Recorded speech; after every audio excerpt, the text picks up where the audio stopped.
अथ दुर्गा द्वातीष्णा माला की कथा। एक समय की बात है, ब्रह्मा आदि देवताओं ने पुष्प आदि विविध उपचारों से महेश्वरी दुर्गा का पूजन किया। इससे प्रसन्न होकर दुर्गतिनाशिनी दुर्गा ने कहा, देवताओं, मैं तुम्हारी पूजन से संतुष्ट हूँ। तुम्हारी जो इच्छा हो मांगो, मैं तुम्हें दुर्लभ से दुर्लभ वस्तु भी प्रदान करूंगी। दुर्गा का यह वचन सुनकर देवता बोले, देवी, हमारे शत्रु महिषासुर को, जो तीनों लोकों के लिए कंटक था, आपने मार डाला। इससे संपूर्ण जगत स्वस्थ एवं निर्भय हो गया। आपकी ही कृपा से हमें पुनः अपने अपने पद की प्राप्ति हुई है। आप भक्तों के लिए कल्प वृक्ष हैं।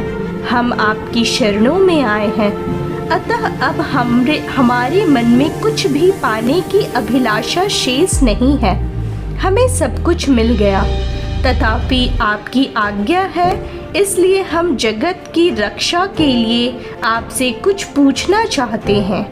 महेश्वरी, कौन सा ऐसा उपाय है जिससे शीघ्र प्रसन्न होकर आप संकट में पड़े हुए जीव की रक्षा करती हैं?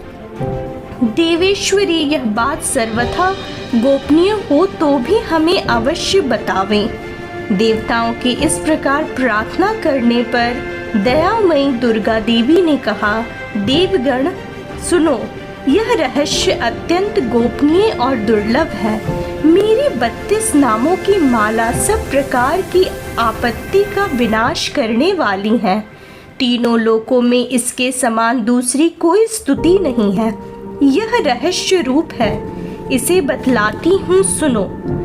दुर्गा, दुर्गार्ति शमिनी, दुर्ग पदवी निवारिणी, दुर्गम छेदिनी, दुर्ग साधिनी, दुर्ग नाशिनी, दुर्ग तो धारिणी, दुर्ग निहंत्री, दुर्ग मापहा, दुर्ग मा ज्ञानदा, दुर्ग दैत लोक दवाणला, दुर्ग माँ लोका, दुर्ग मार्त स्वरूपिणी, दुर्ग माँ प्रदा, दुर्ग माँ विद्या, दुर्ग माँ श्रुता, दुर्ग माँ ज्ञान संस्थाना, दुर्ग माँ ध्यान भाषिनी, दुर्मोहा, दुर्ग मगा, दुर्ग मार्थ स्वरूपिणी, दुर्ग माशु शाहंत्री, दुर्ग मायु धारिणी, दुर्मांगी, दुर्गमता, दुर्गमया, दुर्गमेश्वरी, दुर्ग भीमा, दुर्ग भामा, दुर्ग भा, दुर्ग दारिणी। जो मनुष्य मुझ दुर्गा जी की इस नाम का पाठ करता है, वह निस्संदेह सब प्रकार के भय से मुक्त हो जाएगा। कोई शत्रुओं से पीड़ित हो अथवा दुर्भेद्य बंधन में पड़ा हो, इन 32 नामों के पाठ मात्र से संकट से छुटकारा पा जाता है। इसमें तनिक भी संदेह के लिए स्थान नहीं है। यदि राजा क्रोध में भरकर वध के लिए अथवा और किसी कठोर दंड के लिए आज्ञा दे दे, या युद्ध में शत्रुओं द्वारा मनुष्य घिर जाए, अथवा वन में व्याघ्र आदि हिंसक जंतुओं के चंगुल में फंस जाए, तो इन 32 नामों का 108 बार पाठ करने से वह संपूर्ण भयों से मुक्त हो जाता है। विपत्ति के समय इसके समान भय नाशक उपाय दूसरा नहीं है। देवगण, इस नाममाला का पाठ करने वाले मनुष्यों को कभी कोई हानि नहीं होती। अभक्त, नास्तिक और शठ मनुष्यों को इसका उपदेश नहीं देना चाहिए।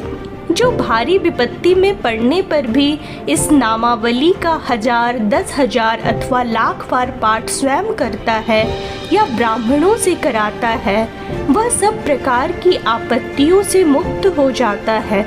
सिद्ध अग्नि में मधु मिश्रित सफ़ेद तिलों से इन नामों द्वारा लाख बार हवन करे तो मनुष्य सब विपत्तियों से छूट जाता है। इस नाम माला का पुरस्चरण 30,000 का है।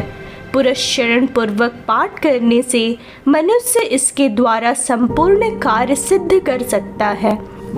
मेरी सुंदर मिट्टी की अष्टभुजा मूर्ति बनावे, 8 भुजाओं में क्रमशः गदा, खड्ग, त्रिशूल, बाण, धनुष, कमल, खेट और मुद्गर धारण करावे। मूर्ति के मस्तक में चंद्रमा का चिन्ह हो, उसके 3 नेत्र हो, उसे लाल वस्त्र पहनाया गया हो, वह सिंह के कंधे पर सवार हो और शूल से महिषासुर का वध कर रही हो। इस प्रकार की प्रतिमा बनाकर नाना प्रकार की सामग्रियों से भक्ति पूर्वक मेरा पूजन करे। मेरे उक्त नामों से लाल कनेर के फूल चढ़ाते हुए 100 बार पूजा करे और मंत्र जप करते हुए पुए से हवन करे। भांति भांति के उत्तम पदार्थ भोग लगावे। इस प्रकार करने से मनुष्य असाध्य कार्यों को भी सिद्ध कर लेता है। जो मानव प्रतिदिन मेरा भजन करता है वह कभी विपत्ति में नहीं पड़ता। देवताओं से ऐसा कहकर जगदम्बा वहीं अंतर्ध्यान हो गई। दुर्गा जी के इस उपाख्यान को जो सुनता है उन पर कोई विपत्ति नहीं आती। जय माँ दुर्गा।